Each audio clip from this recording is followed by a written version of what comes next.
क्या आ सकता है?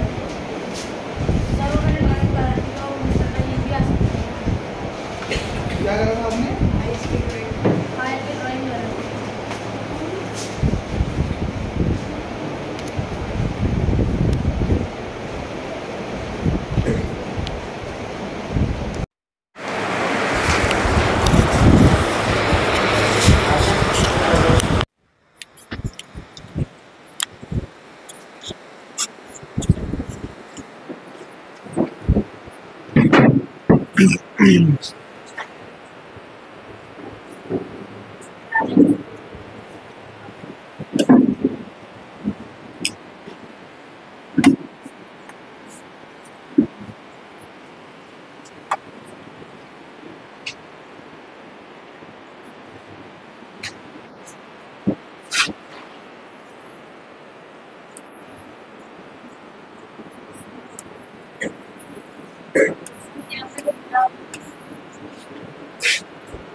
करना है, एक बार ठीक कर दो।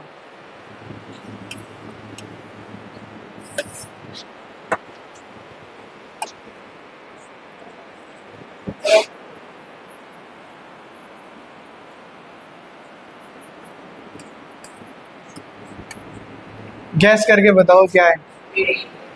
Very good.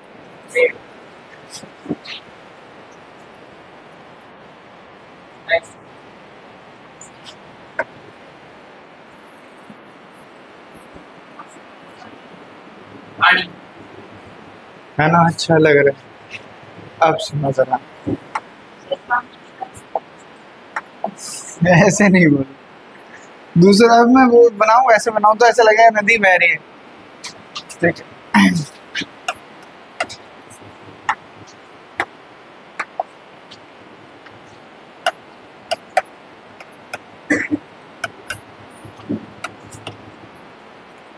देखिए लास्ट क्लास में ना एक इंट्रोडक्शन दिया था एसेंट ऑफ सैप का मैंने। When we talk about ascent of sap, तो हमने डिस्कस किया कि एक प्लांट है, प्लांट की रूट्स के पास वाटर है।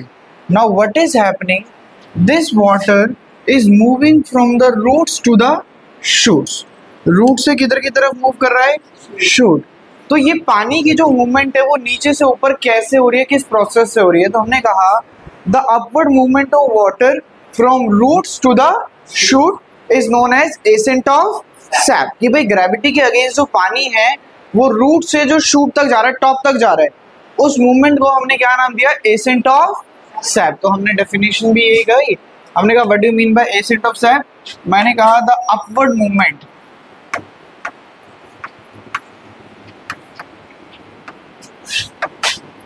of water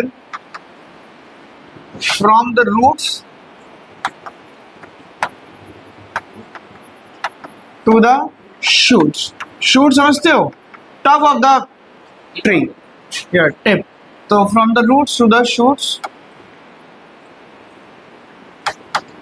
is, ऐसे भी मेंशन कर सकते हो against the gravity, against the gravity भी लिख सकते हो, is known as ascent of sap. अब the question arises over here is that how this movement is occurring. Like when we say that the water is moving from the roots to the shoot, so how it is happening? So we said there are 4 basic factors responsible for it. 4 basic factors responsible for it. What are these factors? Let us try to identify.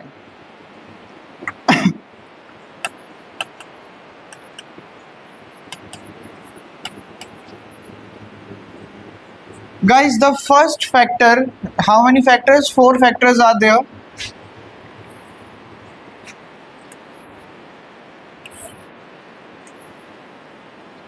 What is the first factor? बताओ, याद है किसी को कल discuss किया था? Root pressure. Second factor capillary action. Third factor adhesion cohesion. और fourth factor transpirational पुल।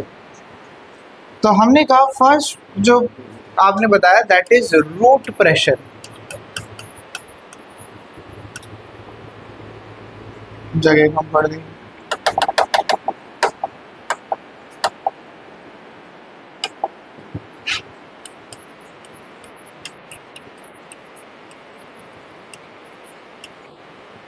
Second क्या डिस्कस करा हमने? Capillary action. थर्ड तो आएगा ही नहीं, एडहेशन, कोहेशन। और फोर्थ हमने क्या डिस्कस किया? ट्रांसपिरेशनल पुल। अब मेरी बात को ध्यान से समझेंगे। देखिए, फर्स्ट ऑफ ऑल सबसे पहला जो फैक्टर आ रहा है ना, वो आ रहा है root pressure. Now what do we understand by the term root pressure? तो we said when we are talking about water, water is present inside the soil and there are roots.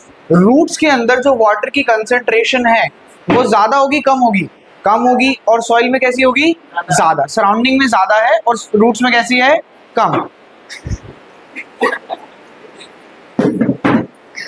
Only one person can do this. Thank you so much. Yes. So the concentration of water in the surrounding is much higher than the concentration of water in the root. तो अगर root में water की concentration कम है और बाहर water की concentration ज्यादा है तो क्या होगा? जो वाटर है वो रूट्स के अंदर आएगा, रूट्स के बाहर जाएगा? भाई आपने 9th क्लास में पढ़ा है अबाउट ऑस्मोसिस। ऑस्मोसिस क्या कहता है? ऑस्मोसिस कहता है the movement of water from high concentration to low concentration. अब सराउंडिंग में पानी बहुत ज्यादा है और रूट्स के पास पानी बहुत कम है, तो water will move from high concentration to low concentration by the process of osmosis. अब ये ऑस्मोसिस क्या करेगा? ये ऑस्मोसिस वाटर को थोड़ा सा और ऊपर लेकर जाएगा। कहाँ तक लेकर जाएगा? जो यहाँ पर स्टेम्स होंगी उनके बेस तक, up to the base of the stem. तो what do we understand by the term root pressure? Root pressure क्या है? The concentration of water in the roots is less than the concentration of water in the soil, so that's why root gain water by the process of osmosis and take up to the base of the stem. कहाँ तक लेकर जाता है? up to the base of the stem. This factor is known as root pressure, क्योंकि root ने ये pressure create करा। Root के पास कम था, बाहर ज्यादा था। रूट ने प्रेशर क्रिएट करा और खींचा, तो दैट्स व्हाई इसको क्या नाम दिया? Root pressure. ठीक है।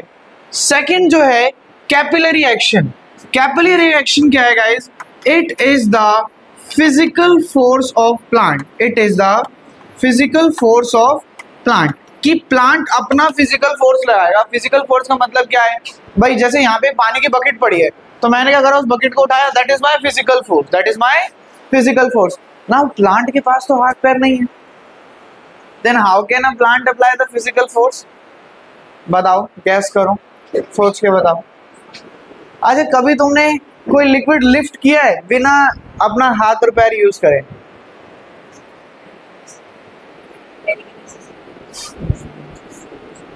किससे? नहीं, बताओ बताओ। अरे बताओ। एग्जैक्टली, स्ट्रो से। जब आप कोल्ड ड्रिंक वो लेते हो, ड्रिंक कर रहे हो, तो आप क्या कर रहे हो? आप क्या अपने हाथों से उस कोल्ड ड्रिंक ऊपर कर रहे हो? नहीं, you are holding the glass, उसमें एक स्ट्रो डला है और स्ट्रो से आप उसे ऊपर की तरफ खींच रहे हो, ना हाथ का यूज करा ना कुछ, तो वो भी तो एक फोर्स ही लग रहा है। सिमिलरली प्लांट्स में भी जो डक लाइक स्ट्रक्चर है वो क्या करते हैं? इसी तरीके से जो वाटर है उसे ऊपर की तरफ क्या करते हैं? खींचने की कोशिश करते हैं, अपना फिजिकल फोर्स लगाते हैं। वो डक लाइक स्ट्रक्चर को क्या कहा जाता है? कैपिलरी। क्या कहा जाता है? कैपिलरी। डक मतलब ट्यूब। डक मतलब ट्यूब। आपका जो स्ट्रो होता है वो भी तो ऐसे ही दिखाई देता है और डक्ट भी ऐसी दिखाई देती है। तो क्योंकि ये कैपिलरी अपना फोर्स लगा रही है, प्लांट अपना फिजिकल फोर्स लगा रहा है, इस वजह से इसको क्या कहा जाता है? Capillary action. तो अभी तक दो हमने फैक्टर पढ़े, चारों मिलकर ये काम कर रहे हैं। पहला फैक्टर क्या है? रूट ने ऑस्मोसिस के थ्रू वाटर गेन किया। रूट ने ऑस्मोसिस के थ्रू वाटर गेन किया और थोड़ा सा ऊपर लेकर गई। फिर कैपिलरी एक्शन ने क्या करा? उसको और ऊपर खींच लिया by the physical force of plant. अब पानी की मूवमेंट ऊपर होनी स्टार्ट हो गई है। एक बात बताओ, एक छोटी सी बात बताओ, मैंने क्या किया? मैंने ये वाटर है इस बॉटल के अंदर और मैंने थोड़ा सा वाटर ना यहाँ पे गिरा दिया, ठीक है। अब अगर ये एक ही जगह बैठा हुआ है, अगर मैं क्या करूं?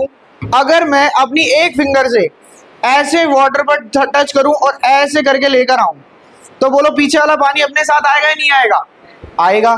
यानी क्या हो रहा है? जो वाटर का एक मॉलिक्यूल है वो दूसरे मॉलिक्यूल को खींच रहा है, जो दूसरा मॉलिक्यूल है वो तीसरे को खींच रहा है, तीसरा चौथे को खींच रहा है। नहीं, जो वाटर की मॉलिक्यूल्स है ना, इनमें एक अट्रैक्टिव फोर्स है। क्या है? एक अट्रैक्टिव। आपने फेविकोल की ऐड देखी होगी, फेविकोल की ऐड में बोलते हैं एडहेसिव है, क्या है, adhesive. Now what is adhesion cohesion? Adhesion cohesion क्या होता है? एडहेशन कोहेशन मतलब जो दो चीजों के बीच में एक अट्रैक्टिव फोर्स है। मान लो ये एक व्हाइट बोर्ड है जिसमें हम आज से पहले काम करते थे, तो अगर मैं उस व्हाइट बोर्ड के ऊपर अपना मार्कर लेकर जाऊं और ऐसे छोड़ूं और छोड़ दूं तो क्या होगा? ये मार्कर नीचे गिरेगा नहीं गिरेगा? बिल्कुल नीचे गिरेगा, बिल्कुल नीचे गिरेगा मार्कर। लेकिन अगर उसी की जगह मैं उसी व्हाइट बोर्ड पर ऐसे मार्कर से इंक डालूं, क्या वो इंक नीचे गिरेगी? नहीं। यानी उस इंक में और बोर्ड के बीच में क्या है? एक अट्रैक्टिव फोर्स है। इंक में और बोर्ड के बीच में क्या है? एक अट्रैक्टिव। लेकिन क्या मार्कर और बोर्ड में अट्रैक्टिव फोर्स था? नहीं। तो कुछ ऑब्जेक्ट्स के बीच में एक अट्रैक्टिव फोर्स होता है, उसे क्या कहा जाता है? Adhesion cohesion. आप फेविकोल की ऐड देखते हो, उसको एडहेसिव कहा जा रहा है। क्यों? क्योंकि उसके बीच में क्या है? बहुत ज्यादा अट्रैक्टिव फोर्स है, इसलिए उसे एडहेसिव कहा जाता है। तो एडहेशन कोहेशन क्या होता है? Adhesion cohesion is the force between the different molecules of water, जिस वजह से मैं एक वाटर के मॉलिक्यूल को खींचता हूं तो दूसरे को लेकर आता है दूसरा, तीसरे को लेकर आता है तीसरा, चौथे को लेकर आता है चौथा, पांचवें को लेकर आता है, और ये इस तरीके से क्या करते हैं? कॉन्टिन्यूअस चेन बना लेते हैं। काफी बार पहले हमारे एरिया में होता था, भाई हम मोटर ऑन कर रहे हैं, पानी नहीं जा रहा है टैंकी में, तो बाहर हैंडपंप लगा होता था पहले, फिर उस हैंडपंप को चलाते थे, वो हैंडपंप पे पानी डाल के चलाते थे। एक बार पानी आता था तो अपने आप पानी ऊपर चढ़ जाता था। ऐसा देखा है किसी ने? सबने, मुझे भाई मैंने तो देखा, मैं तो बहुत पुराना हूँ, ठीक है। तो हमारे टाइम पर तो ऐसा होता था। अब ऐसा क्यों हो रहा है? पहले नहीं आ पा रहा है, लेकिन एक बार जब मैंने हैंडपंप से पानी ऊपर करा तो एक कॉन्टिन्यूअस क्या बन गई? चेन बन गई। अब एक बार आना चालू हो तो कॉन्टिन्यूअसली आता रहेगा। बोलो कर।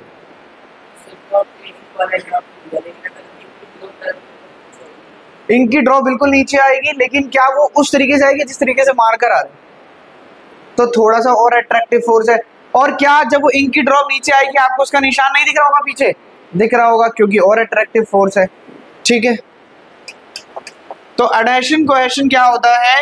Adhesion cohesion is the attractive force that forms, जिसकी वजह से क्या बना लेता है? कॉन्टिन्यूअस चेन बना लेता है, कॉन्टिन्यूअस चेन बना लेता है। एक वाटर का मॉलिक्यूल दूसरे को अट्रैक्ट कर रहा है, दूसरा तीसरे को अट्रैक्ट कर रहा है। ध्यान से समझना इस बात को। ये एक वाटर का मॉलिक्यूल है, ये दूसरे को लेकर आया, दूसरा तीसरे को लेकर आया, तीसरा चौथे को लेकर आया, चौथा पांचवे को लेकर आया, पांचवा छठे को लेकर आया। यानी इन्होंने क्या करा? इन्होंने एक कॉन्टिन्यूअस चेन बना ली अपवर्ड डायरेक्शन में, कॉन्टिन्यूअस चेन बना ली। तो इस अट्रैक्टिव फोर्स को क्या कहा जाता है? Adhesion cohesion. किसी को यहां तक कोई डाउट है तो बताओ। ज्यादा अच्छे से समझ आ गया? बातें क्यों करनी?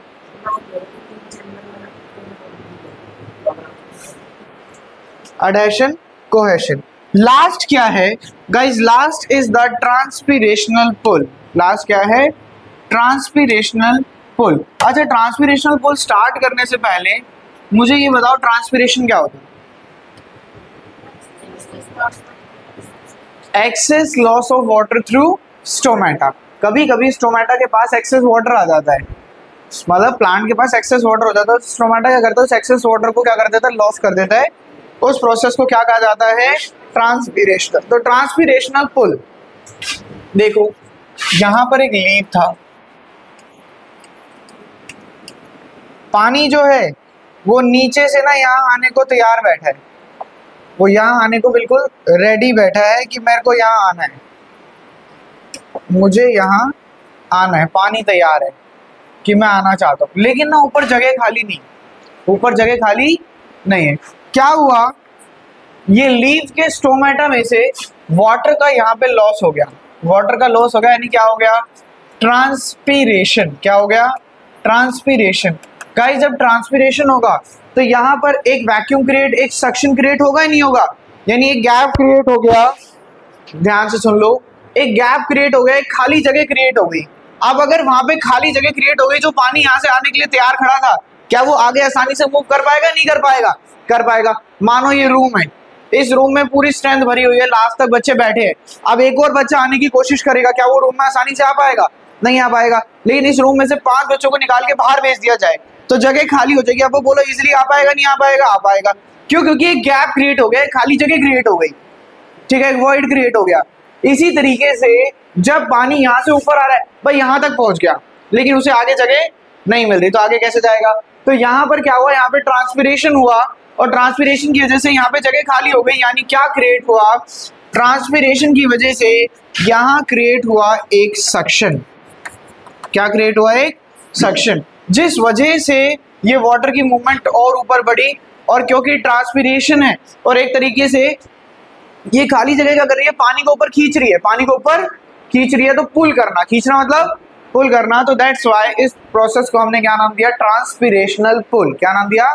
ट्रांसपिरेशनल पुल। मुझे एक बात बताओ, बहुत इंपॉर्टेंट क्वेश्चन जो आपसे एग्जाम में पूछा जाएगा, मुझे एक बात बताइए, आप जब बात करते हैं इस फैक्टर की, पहले फैक्टर की जब आप बात करते हैं रूट प्रेशर की, तो क्या ये दिन में हो सकता है?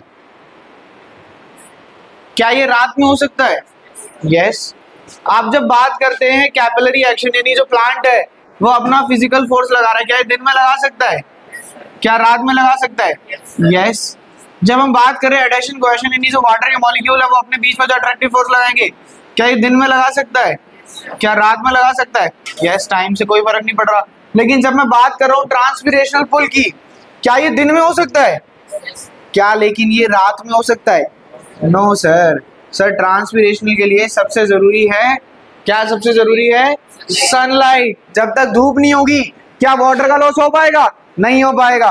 अगर मुझे वाटर का लॉस करना है तो मुझे सन की जरूरत है, यानी ये काम दिन में होगा, रात में नहीं होगा। तो मुझे बताओ, वेरी इंपॉर्टेंट क्वेश्चन, जो अपवर्ड मूवमेंट ऑफ वाटर है वो प्लांट में दिन में ज्यादा अच्छे से होगा, रात में ज्यादा अच्छे से होगा? दिन में ज्यादा अच्छे से होगा। क्यों भाई? दिन में 4 फैक्टर यानी 4 लोग मिलके काम कर रहे हैं। पहला इंसान कौन है? Root pressure. दूसरा कौन है? कैपिलरी एक्शन, एडेशन कोहेशन, और चौथा कौन है? ट्रांसपिरेशनल पुल। लेकिन रात में सिर्फ कितने लोग काम कर रहे हैं? 3 लोग काम कर रहे हैं, क्योंकि ट्रांसपिरेशनल पुल रात को किस पे होता है? छुट्टी पे होता है, ये रात को काम नहीं करता। तो आपसे एग्जाम में क्वेश्चन पूछा जाएगा कि ड्यूरिंग डे और at night at what time does the movement of water in the upward direction takes place at a higher rate, कि कब जो वाटर की अपवर्ड मूवमेंट है ये प्लांट में जल्दी हो रही होगी। तो कब जल्दी हो रही होगी? दिन में जल्दी हो रही होगी, because the fourth factor that is the transpirational pull is activated during the day, but at night as there is no sun, तो ट्रांसपिरेशनल pull is no more there। तो ट्रांसपिरेशनल पुल नहीं होगा तो अपवर्ड मूवमेंट ऑफ वाटर नहीं होगी। तो this is known as ascent of sap, इसे ही एसेंट ऑफ सैप कहा जाता है।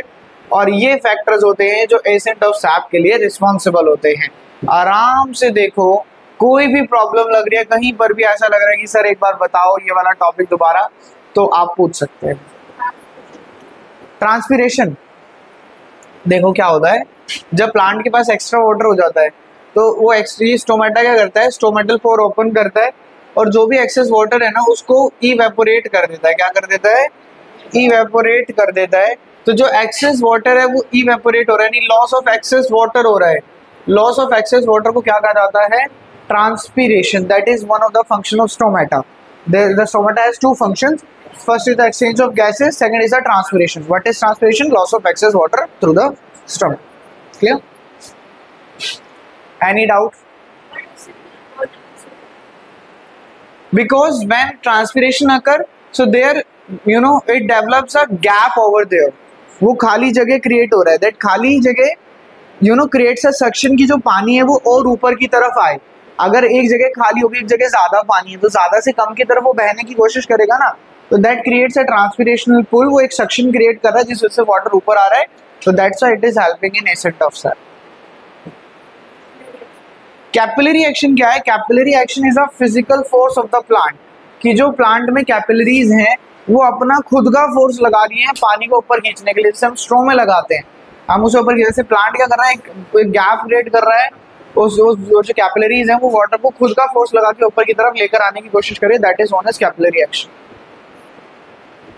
और पूछिए।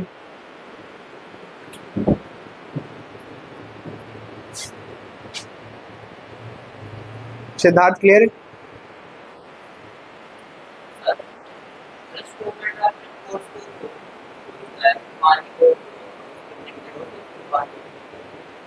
पानी नहीं, क्या हो रहा है देखो, दिस इज अ प्रोसेस। जब स्टोमेटा ओपन होगा there could be two reasons. पहला reason could be exchange of gases. Now let's suppose due to the exchange of gases the stomatal pore get open. But क्या उस समय water नहीं निकल सकता? There is a possibility water will move out. If the water moves out तो there will be a suction created, right? So that suction will help the water to move upward. So that is known as transpiration pool. It is very obvious. अगर उसको requirement होगी उस water की तो नहीं जाने देगा. But there are certain time अभी requirement नहीं है तो जाने दिया, बाद में requirement पड़ गई तो चाहिए तो वो suction पहले से create होगा. Rare.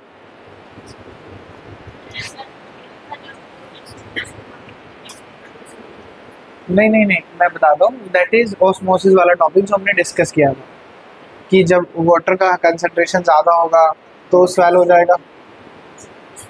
बोलो.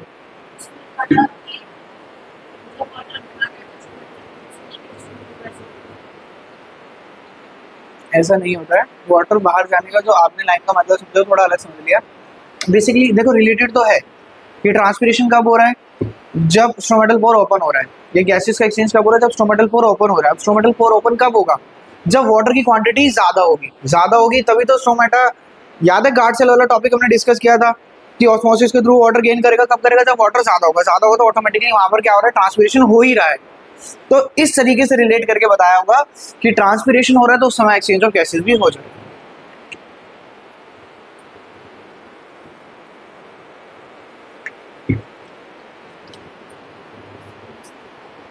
No doubts? पढ़ दें एक बार इसको नोट से.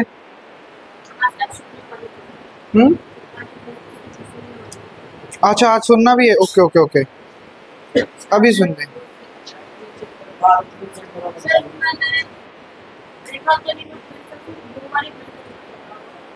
बस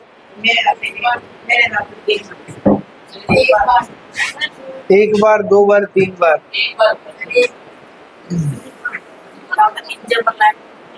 अभी करेंगे, डिस्कस करेंगे. रुक जाओ.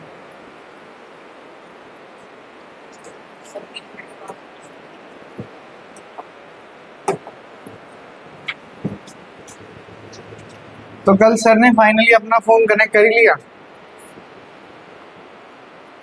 फ्रस्ट्रेट होकर करा या वैसे ही कर लिया?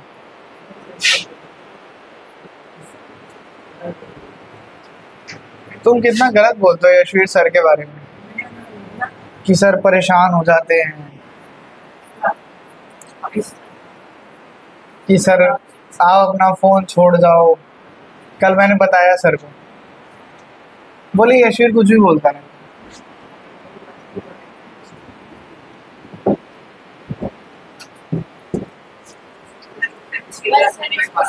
अच्छा हमने इतनी गाथा तो पढ़ ली, ये तो बताया ही नहीं आप लोगों को कि प्लांट में दो टाइप के टिश्यूज होते हैं जो ट्रांसपोर्टेशन में मदद करते हैं, जाइलम और फ्लोएम. फ्लोएम फूड ट्रांसपोर्ट करता है और जाइलम वाटर. जो हमने एसेंट ऑफ सैप पढ़ा, ये कौन कंट्रोल कर रहा है? Phloem. Very good. Xylem control कर रहा है. Plants have special tissue for the conduction of food. For the conduction of food and water, these tissues are known as xylem and phloem. In tissues का क्या नाम होता है? Xylem और phloem. When we talk about xylem, xylem is responsible for the conduction of water. Very important. Xylem is responsible for the conduction of water. Water का conduction करता है water and mineral basically. Water and mineral. Xylem is responsible for the conduction of water and minerals. याद रखना है, सिर्फ water नहीं, xylem क्या conduct करता है? Water and minerals. MCQ में आएगा what is the function of xylem? It conducts water, it conducts mineral, it conducts food. या A एंड B. तो याद रखना आंसर क्या होगा? A and B. वाटर भी कंडक्ट करता है और मिनरल भी कंडक्ट करता है. कौन सी डायरेक्शन में करता है? इन द अपवर्ड डायरेक्शन. गाइस अगर ज्यादा पानी हो जाए तो क्या ऐसा कुछ डिस्कस किया हमने कि वापस पानी नीचे आ जाएगा? नहीं. ज्यादा पानी होगा तो ट्रांसपिरेशन के थ्रू बाहर, तो सिर्फ और सिर्फ ऊपर जाएगा, कभी भी नीचे नहीं आएगा. तो ये जो डायरेक्शन है वो यूनि डायरेक्शन, यानी एक डायरेक्शन में हो रहा है, अलग अलग डायरेक्शन में हो रहा है? एक ही डायरेक्शन में हो रहा है. तो क्या कह रहा है आगे? From the roots in the upper direction. From the root सिर्फ अपर डायरेक्शन में करता है. कहाँ से? रूट से शूट तक. जाइलम हमने 9th क्लास में पढ़ा है. जाइलम के कंपोनेंट क्या क्या होते हैं? Tracheids, vessels, xylem parenchyma and xylem fibre, they are the हाँ याद कर लो, tracheids and vessels are main conductive element. जो ट्रैकेट एंड वेसल है ये मेन कंडक्टिव एलिमेंट होते हैं, ये दोनों कौन कौन से, ट्रैकेट्स एंड वेसल्स। ये जब 9th क्लास में पढ़ते हैं ना, मैं तभी पढ़ा देता हूँ ये सब तो, कि जो कंडक्टिव एलिमेंट है वो कौन से हैं, ट्रैकेट्स और vessels. Xylem makes a continuous tube, एक कॉन्टिन्यूस ट्यूब बनाता है, कहाँ से, रूट से स्टेम तक, ठीक है, and up to the vein of the leaf, और जहाँ पे वेन जा रहा है वो लीफ तक जा रहा है, वहां तक जाइलम कंटिन्यू करेगा और लीफ को जाकर लास्ट में क्या दे देगा, वाटर दे देगा। अब आया एसेंट ऑफ सैप। हमने क्या कहा, हमने कहा the upward movement of water and mineral from the root to the different part of the plant is known as ascent of sap. उस अपवर्ड मूवमेंट को क्या कहा जाता है, एसेंट ऑफ सैप। आगे क्या कह रहे हैं, this process depends on the flowing factors, ये इन फैक्टर्स पे डिपेंड करता है। पहला फैक्टर क्या है, रूट प्रेशर। रूट प्रेशर मतलब जो रूट्स के पास वाटर की कंसंट्रेशन कम है और बाहर वाटर की कंसंट्रेशन ज्यादा है, तो रूट्स क्या करती हैं, उस वाटर को वहां से क्या करती हैं, एब्जॉर्ब करती है, टेक इन करती है by the process of osmosis. तो पढ़ो क्या लिखा है, the walls of cells of roots are very thin, बहुत पतले हैं। Water from the soil enter into the root, soil से रूट में वाटर एंटर करता है by the process of osmosis. It is responsible for the movement of water up to the base of the stem. कहाँ तक लेकर जाता है, base of the stem तक। हमने डिस्कस तो किया था कि जो पानी यहाँ से उठा, जो पानी यहाँ से उठा वो कहाँ तक गया, up to the यहाँ तक, up to the base of the stem। आगे पढ़ो। Then comes the capillary action. Capillary action क्या है, capillary action is the physical force of the plant। जो plant physical force लगा रहा है, तो कह रहा है a fine tube is called capillary, एक बहुत पतली ट्यूब को कैपिलरी कहा जाता है। वाटर और any liquid in capillary rises due to the physical force. जो वाटर है वो किस वजह से बढ़ रहा है, ऊपर फिजिकल फोर्स की वजह से बढ़ रहा है। This is known as capillary action. इसको क्या कहा जाता है, कैपिलरी एक्शन कहा जाता है। आगे क्या कह रहा है, कह रहा है एडेशन कोहेशन, कह रहा है water molecules makes up a regular chain. ये रेगुलर चेन क्यों बन रही है, because one water molecule is attracting the second is attracting the third, so they form a continuous chain। तो क्या कह रहा है, water molecules makes up a regular chain as each water molecule attract the next। हर एक water molecule क्या करता है, अगले को अपनी तरफ क्या करता है, अट्रैक्ट करता है, मेकिंग अ continuous chain, जिस वजह से क्या बनता है, continuous chain बन जाता है। Then comes a transpirational pull। तो क्या कह रहा है, loss of water through stomata is called transpiration। ये हम जानते हैं, जब स्टोमेटा के through excess loss of water होता है that is known as transpiration. The transpirational pull creates a suction for water to rise at height in tall plant. जो बड़े बड़े प्लांट होते हैं उसमें टॉल ऊंची हाइट तक वाटर पहुंचने के लिए कौन रिस्पॉन्सिबल होता है, ट्रांसपिरेशनल पुल। बताओ कोई दिक्कत लग रही है, सब वही है जो आपको समझा दिया था, फिर भी एक बार देख लो, कोई प्रॉब्लम लगे, किसी के मन में कोई डाउट है तो पूछ। Yes, yes. Not actually, check कर सकते हैं लेकिन वैसे नहीं होगी इनमें,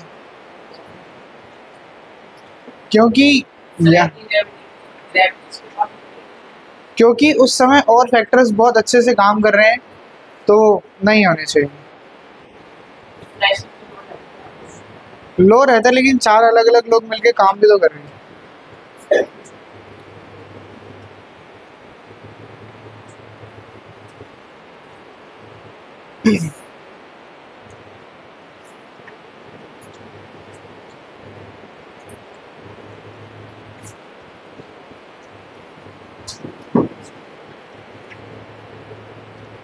लिखा है कि वाल्व्स प्रेजेंट होते हैं, इनकी वाल्व्स को नाम दे रखा है pit valves, PIT, pit valves. But हमारे सिलेबस में ऐसा कुछ है नहीं, याद रख लेना।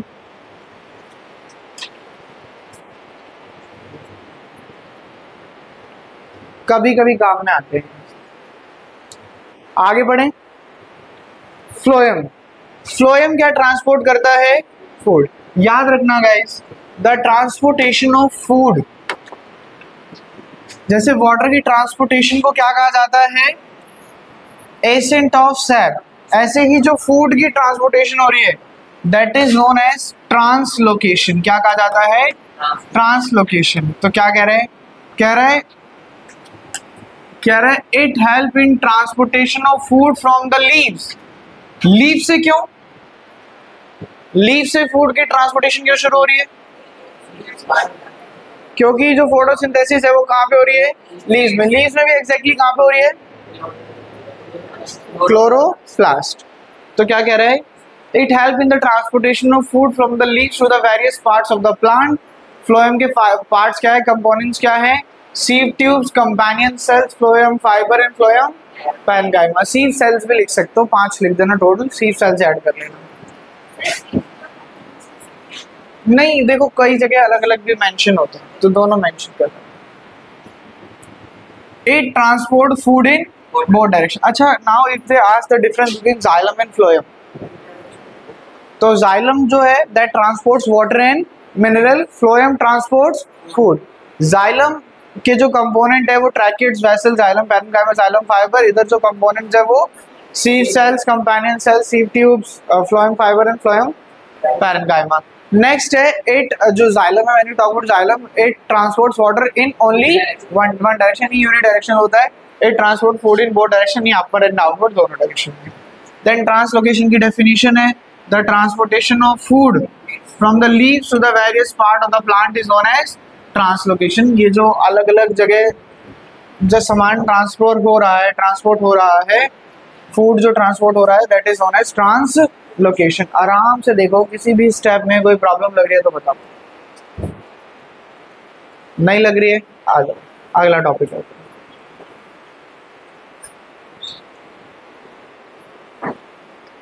ठीक है, सॉर्टेड। Human excretory system. तो कह रहा है हमारे जो एक्सक्रीटरी सिस्टम है उसमें अलग अलग पार्ट्स होते हैं। ये एक्सक्रीटरी सिस्टम का डायग्राम है, बहुत सिंपल लैंग्वेज में समझाऊं कि एक्सक्रीटरी सिस्टम में क्या हो रहा है। तो देखो, पहले बताओ हमारी बॉडी में जो भी एक्टिविटीज हो रही है, the different metabolic activity, we all know due to those metabolic activities some amount of waste is being generated in the body. That waste is being transported with the help of blood. Now that blood must contain some impurities. Blood के अंदर कुछ ना कुछ impurities होगी। Those impurities has to be filtered. Filtration का काम किसका है? फिल्ट्रेशन का काम किसका है? किडनी का। तो व्हाट हैपेंस, बहुत बेसिक टर्म्स में बताऊं तो बहुत बेसिक टर्म्स में ऐसा हो रहा है कि जो ब्लड, जो किडनी है, जो ब्लड है वो किसके पास जा रहा है? किडनी के पास। ब्लड आया यहाँ पे किडनीज के पास कि भाई मुझे फिल्टर करो। किडनी ने फिल्टर करा, जो ब्लड सही था, ठीक था, उसे किधर भेज दिया? बॉडी में भेज दिया कि भाई आपका काम हो चुका है, आप चले जाओ। अब इस प्रोसेस के टाइम पे जो वेस्ट जनरेट हुआ, उस वेस्ट को इसने इकट्ठा करके यहाँ से इन ट्यूब लाइक स्ट्रक्चर के थ्रू कहाँ भेजा? इस बैग लाइक स्ट्रक्चर तक भेजा। ये जो ट्यूब लाइक स्ट्रक्चर है इन्हें क्या कहा जाता है? यूरेटर। क्या कहा जाता है? यूरेटर। दो होते हैं, ठीक है। ये यूरेटर क्या कर रहे हैं? They are carrying the urine. जो भी किडनी ने ब्लड को फिल्टर कर कर वेस्ट जनरेट किया, उस वेस्ट को कहाँ तक लेकर आए? Urinary bladder. ये स्ट्रक्चर क्या है? Urinary bladder. जब तक यूरिन बॉडी से बाहर नहीं आ रहा तब तक यूरिनरी ब्लैडर क्या करता है? यूरिन को स्टोर करने का काम करता है। ये स्टोरेज बैग की तरह एक्ट करता है। Once there comes a time जब यूरिन बहुत अच्छी क्वांटिटी में इकट्ठा हो गया है तो इसकी वॉल्स पर क्या लगने लगेगा? प्रेशर लगने लगेगा, जिस वजह से हमें एक नीड फाइंड होगी कि हमें इस यूरिन को बॉडी से बाहर कर देना चाहिए, और ये यूरेथ्रा के थ्रू क्या आ जाएगा? बॉडी से बाहर आ जाएगा, ठीक है। This is the process. Blood गया किडनी के पास, किडनी ने क्या किया? ब्लड को फिल्टर किया। फिल्टर करने के बाद वेस्ट जनरेट हुआ। यूरेटर से होता हुआ वेस्ट कहाँ तक पहुंचे? यूरिनरी ब्लैडर और यूरेथ्रा के थ्रू बॉडी से बाहर। इफ यू रिमेंबर, मैंने आपको बताया था 3 तरीके के वेस्ट जनरेट होते हैं, सॉलिड, लिक्विड एंड गैस। ये तीनों ना बिल्कुल अलग अलग प्रोसेस से जनरेट हो रहे हैं। जनरली हम रिलेट करते हैं, हम सोचते हैं, हम कार्बन डाइऑक्साइड को तो हटा दो, हम सोचते हैं सॉलिड और liquid waste they are related. नहीं, आप समझो मेरी बात को, मैं आपको क्या समझाना चाह रहा हूँ। जो पहला वेस्ट जनरेट हुआ सॉलिड वेस्ट, वो कब जनरेट हुआ? जब हमने खाना खाया और न्यूट्रिशन का प्रोसेस हुआ, ठीक है, डाइजेशन हुआ, डाइजेशन के बाद वेस्ट जनरेट हुआ स्मॉल इंटेस्टाइन में, वहां से लार्ज इंटेस्टाइन में, लार्ज इंटेस्टाइन से एनएस के थ्रू बॉडी से बाहर, that is the solid waste. When we talk about liquid waste, उसका उससे कोई अभी कनेक्शन नहीं है। लिक्विड वेस्ट जो भी मेटाबॉलिक एक्टिविटी हो रही थी ब्लड के अंदर, वो वेस्ट इकट्ठा हो रहा था, फिर ब्लड किसके पास गया, किडनी के पास गया, किडनी ने क्या करा, ब्लड को फिल्टर करा, फिल्टर कर कर जो प्योर ब्लड था वो वापस से बॉडी में चला गया, और जो वेस्ट था वो यूरेटर के थ्रू कहाँ आया, यूरिनरी ब्लैडर, और यूरेथ्रा के थ्रू बॉडी से बाहर लिक्विड वेस्ट। ठीक, तो इन दोनों केसेस में कोई कनेक्शन नहीं है। हम सोचते हैं वेस्ट है तो they are related to each other, no, they are two different processes. Third चीज जो हमने गैसेस वेस्ट डिस्कस करा था वो हमने कहाँ करा था, रेस्पिरेशन। तो एक रेस्पिरेशन में जनरेट हुआ जब हम सांस ले रहे थे, एक डाइजेशन में जनरेट हुआ जब न्यूट्रिशन वाला प्रोसेस कर रहे थे, और एक एक्सक्रीशन में आया है क्योंकि क्यों जो भी मेटाबॉलिक एक्टिविटी के टाइम में वेस्ट जनरेट हुआ था वो। These three waste are different from one another. Yes, metabolic activity मतलब जो हमारी बॉडी के अंदर अलग अलग एक्टिविटी चल रही है, जैसे डाइजेशन चल रहा है, रेस्पिरेशन चल रहा है, ट्रांसपोर्टेशन चल रहा है, जितनी भी एक्टिविटी बॉडी के अंदर हो रही है, जो केमिकल रिएक्शंस हो रही है, उस समय पे कुछ ना कुछ वेस्ट जनरेट हो रहा है। तो मतलब वो जो एक्टिविटीज है that those activities are known as metabolic activities. तो ये इस तरीके से काम करेगा। बट जो हमें मेन टॉपिक में पढ़ना है, अगर इतना ही है तो टॉपिक तो हो गया, लेकिन जो मेन काम है, आपको मैंने ये तो बोल दिया किडनी क्या कर रही है, ब्लड को फिल्टर कर रही है, लेकिन कैसे फिल्टर कर रही है, क्या ये डिस्कशन किया? नहीं। इस टॉपिक से जो क्वेश्चन बनेगा वो क्वेश्चन क्या बनेगा, इस टॉपिक से गाइस क्वेश्चन बनेगा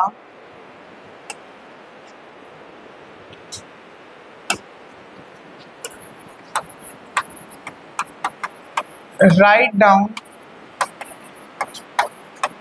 the steps of urine formation।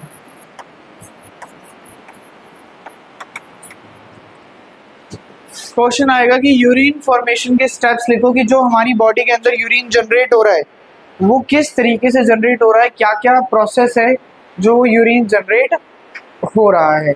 तो हम धीरे धीरे इस टॉपिक के अंदर आगे बढ़ेंगे, और एक ऐसा स्ट्रक्चर आएगा, नेफ्रॉन बोला जाएगा इसे। ये है, देखो ये रहा वो question, write down the steps involve in urine formation. तो ये 3 स्टेप्स होते हैं बेसिकली जो हमें यहाँ से कवर करने हैं। अगर किसी को चैप्टर के जो टॉपिक्स हो चुके हैं उसमें कोई डाउट है तो पूछो, अगर कोई डाउट नहीं है तो फिर इसको मैं आज ही थोड़ा सा इंट्रोडक्शन स्टार्ट करवाना चाहता हूँ।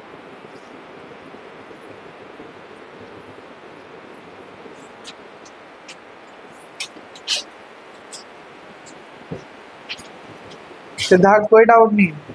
तुमने तो कल की क्लास भी नहीं अटेंड करी, तब भी डाउट नहीं? ऑनलाइन वीडियो देखी थी जो मैंने शेयर करी थी?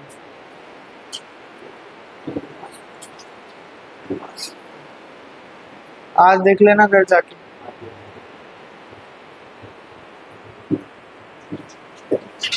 और मासी के फोन में क्या है, ऑनलाइन सर्च करो, यूट्यूब तो सबके फोन में होता है।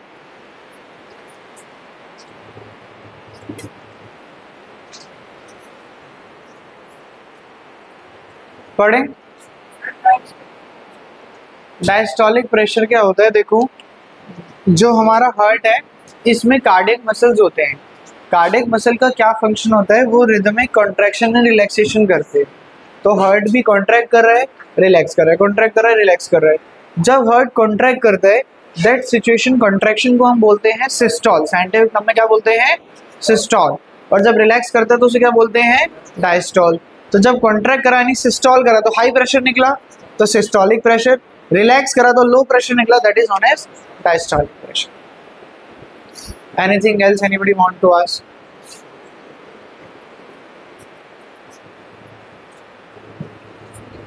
पिया कुछ पूछना है?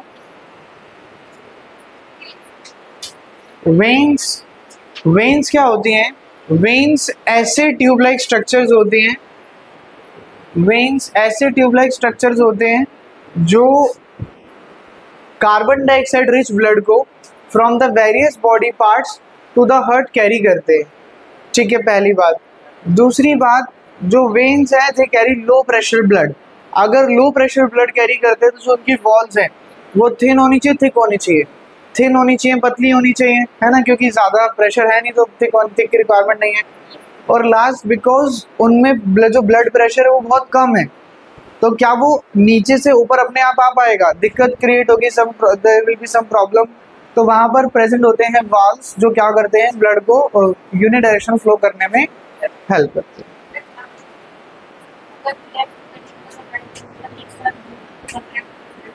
एक साथ कैसे करें?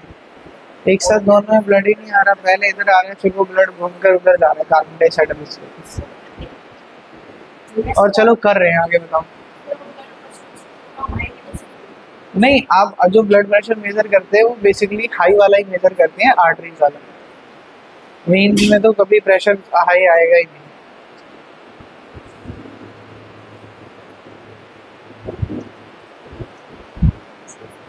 बैठ जाओ।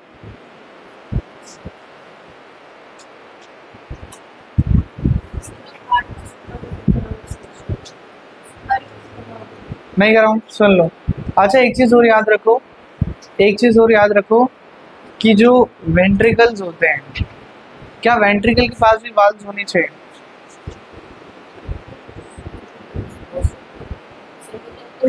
क्या एट्रियम के पास होनी चाहिए? पुश करते करते हो सकता है देयर आर सम चांसेस कि वापस एट्रियम में चला जाए। तो एट्रियम से तो वेंट्रिकल में आ रहा है। आज तुमसे सुनी ले।